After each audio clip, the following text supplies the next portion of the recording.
কালভৈরব ব্রহ্মার পঞ্চম মস্তক ছেদন করেন। গীতা বলে চ্যানেলে আপনাদের স্বাগত। আপনারা দেখতেছেন গীতা বলে, গীতার অমৃত কথা। কালভৈরব ভগবান শিবের যে কয়টি রূপ আছে তার মধ্যে কালভৈরব রূপ হল অন্যতম। কেবলমাত্র হিন্দু ধর্মে নয়, বৌদ্ধ ও জৈন ধর্মে তার আরাধনা করা হয়। তন্ত্র সাধনার জন্য এই নামটি অঙ্গাঙ্গিভাবে জড়িত। কালভৈরব হলেন কাল বা সময়ের শাসক। কালভৈরব হলেন শিবের একটি উগ্র ও ভয়ঙ্কর রূপ। কাল অর্থ সময় বা মৃত্যু এবং ভৈরব অর্থ ভয়ানক বা ভয়ঙ্কর। তিনি সময় এবং বিনাশের প্রতীক। কালভৈরব ব্রহ্মার পঞ্চম মস্তক ছেদন করেন, সে সেই পাপ থেকে মুক্ত হন। অন্যান্য পুরাণ কথা অনুযায়ী একবার সমস্ত অসুরেরা দেবী সতীর পীঠকে ধ্বংস করতে উদ্যত হয়।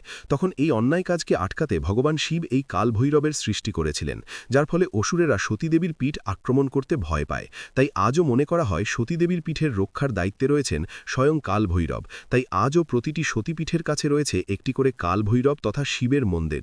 পাপীদের দণ্ডদাতা কালভৈরবকে পাপীদের দণ্ডদাতা রূপে দেখা হয়। তিনি শূল, দণ্ড, মুণ্ড ধারণ করেন এবং তার এক হাত আশীর্বাদ মুদ্রায় থাকে। বাহন তার বাহন হল কালো কুকুর। কাশীর কোতোয়াল তিনি বারাণসী বা কাশীর রক্ষক বা কোতোয়াল হিসাবে পরিচিত। প্রচলিত বিশ্বাস অনুযায়ী কাশীতে কালভৈরবকে দর্শন ও পূজা না করলে কাশী দর্শন অসম্পূর্ণ থাকে। অঘরীদের দেবতা তিনি মূলত অঘরী সম্প্রদায়ের কাছে একজন গুরুত্বপূর্ণ দেবতা। সময় এবং মৃত্যুর ওপর নিয়ন্ত্রণকারী দেবতা কালভৈরবকে সময় এবং মৃত্যুর ওপর নিয়ন্ত্রণকারী দেবতা হিসাবে মানা হয়। ওম কাল কালায় বিদ্মাহে কাল তিথায়া ধীমহি থান্য কাল ভৈরব প্রচোদায়াথ। ওপরে উল্লেখিত মন্ত্রটি ভগবান ভৈরবের গায়ত্রী মন্ত্র, যাকে সাধারণত কাল ভৈরব নামেও উল্লেখ করা হয়, যিনি মহেশ্বর বা শিবের একটি ভয়ঙ্কর রূপ। ভৈরব ভগবান শিবের বরং ভয়ঙ্কর রূপ, সাধারণত বিনাশের এই দিকের সাথে যুক্ত।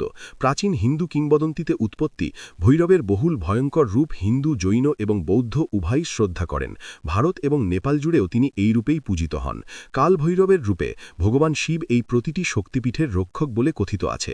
প্রতিটি শক্তিপীঠ মন্দিরের সাথে ভৈরবকে উৎসর্গীকৃত একটি মন্দির রয়েছে।